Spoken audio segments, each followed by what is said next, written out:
అంటే గురుగారు మీరు కాశీలోనే యోగ సాధన చేయడానికి గల కారణాలు ఏంటి గురుగారు?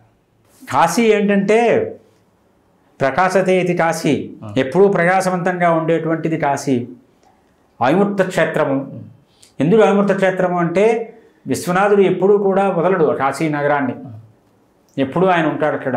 సృష్టి ఇంకా ప్రళయకాలంలో కూడా ఆ కాశీ నగరం ఏమీ అవదు. త్రికంఠ విరాజితే, ఆ పరమేశ్వరుడు యొక్క త్రిశూలం మీద ఉంటుంది అది. అందువల్ల కాశీ క్షేత్రంలో మరొక మహిమ ఏంటంటే జ్యోతిర్లింగ క్షేత్రము. విశ్వనాథుడు ఉన్నాడు, అన్నపూర్ణమ్మ ఉన్నది అక్కడ, శక్తి క్షేత్రం, విశాలాక్షి అమ్మవారు ఉన్నారు, గంగమ్మ ఉన్నది, త్రిపదగా ముల్లోకాల్ని పావనం చేసేటువంటి గంగమ్మ, భగీరథుడు రాములు వారి వంశస్థుడు, భగీరథ ప్రయత్నం చేసి ఆయన తీసుకొచ్చాడు. ఆ గంగమ్మ ప్రవహిస్తూ ఉంటుంది. కాలటి నుంచి బయలుదేరినటువంటి బాలబ్రహ్మచారి అయినటువంటి కాలటి శంకరుడు ఆదిశంకరుడిగా జగద్గురువుగా మనకి దర్శనమిచ్చారు, మనని అనుగ్రహించారంటే కాశీ క్షేత్ర మహిమ. కాశీ వెళ్ళారు. కాశీ ఆధ్యాత్మిక రాజధాని, సాంస్కృతిక రాజధాని. వారు భజగోవిందం భజగోవిందం గోవిందం భజ మూఢమతే సంప్రాప్తే సన్నిహితే కాలే నహిన రక్షత గుర్తుంకరణే అని చెప్పినటువంటి భజగోవింద శ్లోకం అక్కడే చెప్పారు వారు. అంటే ఆది గురువు ఆదిశంకరాచార్యులు జగద్గురువుల యొక్క పాదస్పర్శతో పునీతమైనది కాశీ. రామకృష్ణ పరమహంస వారి పాదస్పర్శతో పునీతమైనది కాశీ. గోస్వామి తులసీదాసు గారు రామచరితమానస రచన చేసింది కాశీ, అక్కడ పవిత్రం చేసింది కాశీ. వివేకానంద పవిత్రం చేసినది కాశీ. ఈ రకంగా ఎంతో మంది మహనీయులందరూ కూడా తమ పాదస్పర్శతో పునీతం చేసిన కాశీలో జీవనయానం కొనసాగించాలి, ఆధ్యాత్మిక సాధన కొనసాగించాలి, అనుష్ఠానం అక్కడ బలపరుచుకోవాలనే ఉద్దేశంతో కాశీ వెళ్ళడం జరిగింది. అది కేవలము విశ్వనాథుడి యొక్క కృప, కాలభైరవుడి యొక్క అనుజ్ఞ. దానివల్ల ఏంటంటే కాశికా పురాదినాథ కాలభైరవం భజే, కాశికా పురాదికి అధినాథుడు ఆయన కాలభైరవుడు. వారి అనుజ్ఞ లేకుండా కాశీ నగరంలో ఎవరు ప్రవేశించలేరు, అక్కడ ఉండలేరు. వారి అనుగ్రహంతో అక్కడ ఉండేటువంటి ఇదైంది. అక్కడికి వెళ్ళిన తర్వాత మనకి అమ్మవారి నామాల్లో చెప్తారు అంతర్ముఖ సమాజ బహిర్ముఖ దుర్లభ అని, సుదుర్లభ అని. అందువల్ల ఏంటంటే ఈ యోగ మార్గంలో కూడా మనం అంతర్ముఖంగా ఉండి మన స్వీయ అనుష్ఠానం పెరగాలి. మన అనుష్ఠానం వల్ల పెరగకుండా మనం అందరికీ ఏదో ఉపదేశాలు ఇచ్చేసి మీరు చేయండి అంటే ఎవరు వినరు. మన దగ్గర మన బ్యాంక్ అకౌంట్లో బాగా డబ్బులు ఉంటేనే అందరికీ మనం ఇవ్వడానికి అవకాశం ఉంటుంది. మన దగ్గర లేకుండా ఉంటే చెక్కులు బౌన్స్ అవుతాయి. అందువల్ల తపోధనం, మనకి వాల్మీకి రామాయణంలో తపోధనము అనే మాట కనిపిస్తూ ఉంటుంది. వీరు తపోధనులు అంటారు. ఆ తపోధనం పెంచుకోవాలి. కొన్ని క్షేత్రాల్లో మనం జపం చేసినా తపం చేసినా మన ఇంట్లో చేస్తే ఒక ఫలితంగా ఉంటుంది, సామాన్య ఫలితం వస్తుంది. గోశాలలో చేస్తే ఇంకా అధికంగా ఉంటుంది, ఒక క్షేత్రంలో చేస్తే ఇంకా ఉంటుంది, ఒక నదీ తీరంలో చేస్తే ఉంటుంది. ఈ రకంగా ఒక్కొక్క స్థాయిని బట్టి ఆ అనుష్ఠాన బలం పెరుగుతూ ఉంటుంది. కాబట్టి కాశీ ఉత్తమమైనటువంటి క్షేత్రము. ఎందుకంటే గంగా తీరము, విశ్వనాథుడు కొలువైనటువంటి 33 కోటి దేవత, 33 కోట్ల దేవతలతో అక్కడ కొలువై ఉన్నారు విశ్వనాథుడు. కాబట్టి అక్కడ చెయ్యాలి అనేటువంటి ఉద్దేశంతో వెళ్ళడం ఏంటి. అక్కడికి వెళ్ళిన తర్వాత అనుభవము అంటే ఏంటంటే ఒక ఆనందవనం. కాశీని ఆనందవనము అంటారు. కాబట్టి ఆ ఆనందవనంలో ఆనందానుభూతి కలుగుతుంది. ఆనందానుభూతి కలగడము, తర్వాత విశ్వనాథుడి యొక్క దర్శన భాగ్యం కలుగుతుంటుంది. గంగా తవ దర్శనాన్ముక్తి, గంగని దర్శనం చేస్తేనే ముక్తి వస్తుందిట. అటువంటి గంగా దర్శనం దర్శన భాగ్యం కలుగుతూ ఉంటుంది. అనేక కాశీలో కూడా అనేకమైనటువంటి విశేషమైన పర్వాలు జరుగుతూ ఉంటాయి సామూహికంగా. జనసామాన్యాన్ని కూడా, అంటే మన హైందవ ధర్మము వర్గ వర్ణ లింగ వయో ప్రాంత భాష వీటన్నిటికీ అతీతంగా హిందువులందరూ ఒకటి. మనందరం సనాతన ధర్మాన్ని ఆశ్రయించిన వాళ్ళము, సనాతన ధర్మ అవలంబన చేస్తున్న వాళ్ళము, ఆచరిస్తున్న వాళ్ళం. కాబట్టి హమ్ సబ్ హిందూ ఏక్ హై అనేటువంటి భావన మన కాశీనగరంలో కనిపిస్తుంటుంది. అన్ని రాష్ట్రాలు, అన్ని దేశాలు, ఎన్నో దేశాలు, ఎన్నో భాషలు, ఎన్నో సంస్కృతులు, ఎన్నో మతాలు, ఎన్నో వర్ణాలు, ఎన్నో వర్గాలు అందరూ కలిసి అక్కడ ఓ శివరాత్రి వచ్చిన, లేదు దేవదీపావళి అంటారు, దేవదీపావళి ఆ వాటి వల్ల ఏమిటంటే ఒక సామాజిక చైతన్యానికి అవకాశాలు వస్తాయి. ఇక నాకు మరొక ప్రత్యేకమైనటువంటి ఆనందం కలిగించేటువంటి, సంతృప్తిని కలిగించే అంశం ఏంటంటే అక్కడ తెలుగువారు చాలా ఎక్కువ. మరి తెలుగువారికి కూడా ఆధ్యాత్మిక వికాసం అంటే మనం అభివృద్ధి చెందుతూ ఆధ్యాత్మికంగా పరమాత్మ అనుగ్రహంతో ముందుకు వెళ్తూ ఇతరులు కూడా మనతో పాటు తీసుకువెళ్ళే ప్రయత్నం మనం చెయ్యాలి. రాములు వారు అవతార సమాప్తి చేసినప్పుడు కూడా అయోధ్యానగరంలో చాటింపు వేసి ఎవరెవరు రావాలనుకున్నారు అందరూ రండి అన్నారు. అందరూ ప్రవేశించారు, వారితో పాటు సరలో ప్రవేశించారు, వారితో పాటు ఊర్ధ్వలోక ఆ విష్ణులోకానికి వెళ్ళిపోయారు వారు. అలాగా మనం కూడా ఏంటంటే అందరినీ తరింపజేయాలి. మనం తరించడం కాదు, మనం పారాయణ చేస్తున్నాం, ఇతరులతో కూడా చేయించాలి, ఇతరులతో కూడా వారి ఏదో ప్రవచనం చెప్పాలి, అందరినీ ధార్మిక మార్గంలో నడిపించాలి అని వర్తా శ్రోతాచ దుర్లభ అంటారు. అంటే చెప్పేవాడు దొరకడం కష్టం, చెప్పేవాడు ఉన్నా వినేవాళ్ళు కష్టం.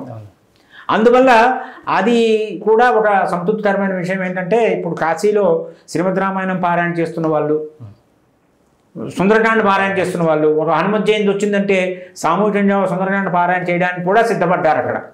తర్వాత అక్కడ ఎన్నో సామ్రాజ్య పట్టాభిషేకాలు, శ్రీమద్ రామాయణ హవనాలు, మహాసామ్రాజ్య పట్టాభిషేకాలు ఇవన్నీ జరుగుతూ ఉండడం వల్ల అక్కడ స్థానికంగా ఉన్న వాళ్ళకు కూడా వాళ్ళకి వాల్మీకి రామాయణం అంటే అవగాహన లేదు, వాళ్ళకి రామచరితమానసే రామాయణం అంటే, వారికి ఈ రామాయణం ఓహో వాల్మీకి రామాయణం ఇంత ఉందా అనే విషయాలు మనం చెప్తూ ఉంటే వారందరూ కూడా ఆశ్చర్యపోతూ ఉంటారు. ఓహో మాకు ఈ విషయాలు తెలియని విషయాలు తెలిసేయి అని అనుకుంటారు. అంటే గురుగారు ఇప్పుడు రాముడి కంటే రామనామమే చాలా బలమైందని చెప్తారు కదా గురుగారు, దాని గురించి ఏమన్నా? ఇప్పుడు మనకి ఓం నమో నారాయణాయ, నమశివాయ ఈ రెండు చాలా మహిమోపేతమైన మంత్రాలు. ఒకటి శివపంచాక్షరి, ఒకటి నారాయణ అష్టాక్షరి. మనకి హరిహరులు ఇద్దరు ఒకటే. మన సనాతన సాంప్రదాయంలో శివశ్చ ఉదయం విష్ణు, విష్ణు ఉదయం శివ, యథాంతరం నమస్యామి. ఇద్దరిలో భేదం చూడకూడదు, అభేదము, ఇద్దరు ఒకటే. ఉన్న పరబ్రహ్మతత్వం ఒకటే. ఏకం సత్విప్రా బహుధా వదంతి. నామాలు అనేకము, రూపాలు అనేకము, ఉన్న తత్వం ఒకటే. అది సృష్టి చేసేటప్పుడు బ్రహ్మ, స్థితికారుడుగా విష్ణువు, లయకారుడుగా రుద్రుడు, మహేశ్వరుడు. ఈ రకంగా ఉన్న తత్వం ఒకటే. మూడు నామాలతో మూడు క్రియలు మూడు సందర్భాల్లో వాళ్ళు చేస్తూ ఉంటారు. అది మనం గ్రహించినట్లయితే ఉన్నతత్వం ఒకటే. కాబట్టి ఇక్కడ హరిహరాత్మకమైనటువంటిది. ఆ నమశివాయలోంచి మా వచ్చింది, నారాయణలోంచి రా వచ్చింది. అక్కడ రా తీసేస్తే ఆ నారాయణాయ అనేది సారం పోతుంది. ఇక్కడ నమశివాయ నుంచి మా తీసేస్తే సారం పోతుంది, నా శివాయ వస్తుంది. శివుడు అంటే శుభం కలిగించేటువంటి వాడు, నా శివాయ అంటే శుభం కలిగించడా అన్నటువంటిది దాని ప్రాణాధారమైన మంత్రము. బీజాక్షరం అక్కడ మా, ఇక్కడ రా, ఆ రెండు కలిపితే రామ అనేది వచ్చింది. అంతేకాదు రామ అంటే యారా లావా శాశాస, యారా రెండోది, పాప బాబా మా అది ఐదోది, రా మా 2 × 5 10. అదే శ్రీరామ రామ రామేతి రమే రామే మనోరమే సహస్రనామతత్వం. అంటే రామ అంటే 2 × 5 10, మళ్ళీ రామ 2 × 5 10, మళ్ళీ రామ 2 × 10 10 10 10, అది 1000. అందుకే సహస్రనామతత్తుల్యం 1000 సార్లు అన్నట్టు లెక్క. కానీ సంఖ్యాశాస్త్రాన్ని కూడా సమన్వయం చేసుకోవచ్చు. అంటే రా అనగానే మీ నోరు తెరుస్తారు, రా మా, రా మా. రా అంటే నోరు తెరుచుకుంటుంది, మా అంటే నోరు మూతపడుతుంది. రా అనగానే మనలోని ఇక్కడే ఉంటాయి పాపాలన్నీ కూడా. మనదేవ మనుష్యానాం కారణం బంధమోక్షణం అంటారు. రాములు వారు కూడా చెప్తారు, మానసికంగా చేసే పాపాలు కొన్ని, వాచికంగా చేసే పాపాలు కొన్ని, కాయికంగా చేసే పాపాలు కొన్ని అని రాములు వారు అని చెప్తారు. రామో ద్విర్నా విభాషతే అంటారు. రాముడు 2 మాటలు మాట్లాడు అంటారు. ఇందాక మీరన్న ఆధ్యాత్మిక రహస్యాలకి ఆధ్యాత్మిక సాధనలో ఉన్నవాడు 2 మాటలు మాట్లాడకూడదు. అయ్యా పలానా దగ్గర కార్యక్రమం మీరు వస్తారా అంటే, వస్తాను అన్నావంటే వెళ్ళి తీరవలసిందే, ఏది ఏమైనా. అప్పుడు వస్తానని చెప్పి తర్వాత ఏదో ఒకటి వస్తుంది. మనిషి ఒకే పని ఉండదు కదా. మనం 100 పనులు చేస్తాం. భోజనం అంటే అన్నం ఒక్కడే తింటావా? అన్నం కావాలి, పచ్చడి కావాలి, కూర కావాలి, సాంబార్ కావాలి, పులుసు కావాలి, అప్పడం కావాలి, ఏదో ఆవకాయ కావాలి, గోంగూర పచ్చడి అన్నీ కావాలి కదా. అలాగే మనిషి కూడా ఒకే పనులు అంటూ చేయడు, అనేక పనులు ఉంటాయి. మీ బంధువులు పిలుస్తారు, మిత్రులు పిలుస్తారు, మీ ఆఫీస్ వాళ్ళు పిలుస్తారు, ఇంకెవరో సత్సంగం వాళ్ళు పిలుస్తారు, గోష్ఠి వాళ్ళు ఎవరో పిలుస్తారు. 100 పనులు వస్తాయి. 100 పనులు వచ్చాయని రామకార్యం అంటావా? అంటే ఆధ్యాత్మిక సాధనలో ఉన్నవాడు దేనికి ప్రాధాన్యత ఇవ్వాలి?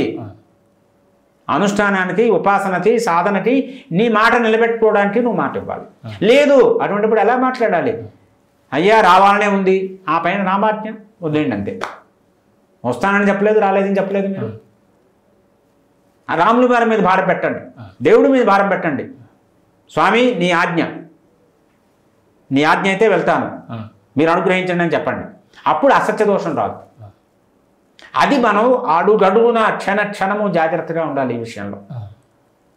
ఆధ్యాత్మిక మార్గంలో ఉన్నవాడు. ఈ రకంగా రా అనగానే పాపాలు బయటకు వస్తాయి, మా అనగానే మూసేస్తాము, పాపాలు మరింత కొత్త పాపాలు బయటకు వెళ్ళవు. అంటే ఏమిటి అర్థము? రామ అనేది పాపాలు చేయడానికి లైసెన్సా? ఇప్పుడు గంగలో మునుగుతాం పాపాలు పోతాయి అంటారు, సర్వ పాప ప్రసమనం అయిపోయింది అంటారు. అంటే పాపాలు చేస్తూ లైసెన్సా అది? కాదు. ఒకసారి పాపాలు చేసావు, తెలుసో తెలియకో పాపం చేసావు, గంగలో మునిగేవు, ప్రాయశ్చిత్తం చేస్తున్నావు, ఇక పాపాలు చెయ్యను, పాప ప్రవృత్తి వదిలేయాలి, ఇక మీద పాపాలు చేయకూడదు. భరద్వాజ మహర్షిని అడిగారు రాములు వారు, స్వామి మేము ఈ నివాసం స్థానం మీరు సూచించండి అని అడిగారు. చిత్రకూటానికి వెళ్ళండి అని చెప్పారు. ఇది ప్రయాగలో జరిగింది సంఘటన. చిత్రకూటానికి వెళ్ళండి అన్నారు అని చెప్తారు ఆయన. నా పాప కురుతే మనహ, మనసు పాపం చేయదయ్యా అంటారు. మనసు పాపం చేస్తుందా? మనసే చేస్తుంది. పాపాలన్నీ ఉద్భవించేది ఎక్కడ? మనసులోనే ఉద్భవిస్తాయి. అయ్యో వాడికి ఉంది నీకు లేదు, నువ్వు తీసుకో, ఏ చెప్ నీ మనసు చెప్తుంది, బుద్ధి వింటుంది, చెయ్యి అంటుంది, చేయి చెప్తుంది, చేయి వెళ్తుంది, తీసుకుంటుంది. మనస్సులోనే ఆంజనేయ స్వామి వారు వెతుకుతున్నారు సీతమ్మ కోసం. స్త్రీలందరినీ చూశారు. ఏ స్థితిలో రాత్రి సమయంలో స్త్రీలను చూడకూడదో ఆ స్థితిలో చూశారు. ధర్మలోపం కరిష్యతి అన్నారు ఆయన. ధర్మలోపం అయిపోయింది, చూడకూడని పరిస్థితిలో చూశాను స్త్రీలని అన్నారు అని ఎప్పుడు అనుకుంటారు. మన ఏవి సర్వేషాం ఇంద్రియానాం ప్రవర్తనే, మనస్సే ఇంద్రియాన్ని ప్రవర్తింపచేస్తుంది, మనస్సే ఆధారము, నా మనసులో విచారం లేదు. అంటే ఆధ్యాత్మిక మార్గంలో ఉన్నవాడు ఏం చేయాలి? అడుగడుగునా బేరీజు వేసుకోవాలి. నా మనస్సు ఎలా ఉంది, నా మనసులో శుద్ధమైనటువంటి ఆచారం ఉందా, ఆలోచనలు ఉన్నాయా, చెడు ఆలోచనలు వస్తున్నాయా అని. అవి రాకుండా చేయాలంటే రామనామాన్ని పట్టుకోవాలి. రామనామాన్ని పట్టుకుంటే ఈ చెడు ఆలోచనలు పోతూ ఉంటాయి, చెడు అన్నీ పోతూ ఉంటాయి. చెడు ఆలోచన రాదు, చెడు సంకల్పం రాదు, చెడు చేయాలనేటువంటి బుద్ధి పుట్టదు. ఇంకా ఆ బుద్ధి పుట్టినప్పుడు ఇంకా చెడు చేసే అవసరం ఉండదు. రామరాజ్యంలో ఎలా ఉండేవారంటే రామమేవాని పశ్చింతు నాభ్యహింస పరస్పరం అన్నారు. ప్రతి వారిలోనే ప్రతివాడు రాముడిని చూశాడు. చూస్తున్నందువల్ల హింసా ప్రవృత్తిని వదిలేశారు పూర్తిగా. మిమ్మల్ని రాముడిని మీలో చూస్తే నా రాముడికి ఎంత గౌరవం ఇస్తానో మీకు ఎంత గౌరవం ఇవ్వాలి కదా. ఇందాక మీరు రుణలక్షణం అన్నారు కదా, రాములు వారు పరిపాలన చేసింది త్రేతాయుగం, అంతకుముందు కృతయుగం. త్రేతాయుగంలో రామరాజ్య పరిపాలన జరుగుతున్నప్పుడు కృతయుగ లక్షణాలు కనిపించాయిట.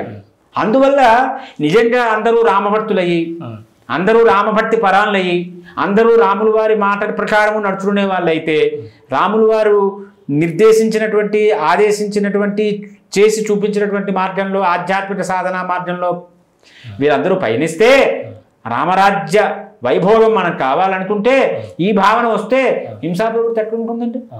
ఒకరిని హింసించడము శారీరకంగా కానీ మానసికంగా కానీ హింసించడం అనే ప్రశ్నే ఉండదు. కాబట్టి అటువైపు వెళ్ళాలంటే ఇటు ఆధ్యాత్మిక సాధనని ఈ ఉపదేశాలకి అనుగుణంగా మరల్చుకుంటూ వెళ్తే త్వరగా మార్పు వస్తుంది. కలియుగంలో కూడా మనకేమవుతుంది అప్పుడు? కనీసం ద్వాపరయుగ లక్షణాలైనా కనిపిస్తాయి.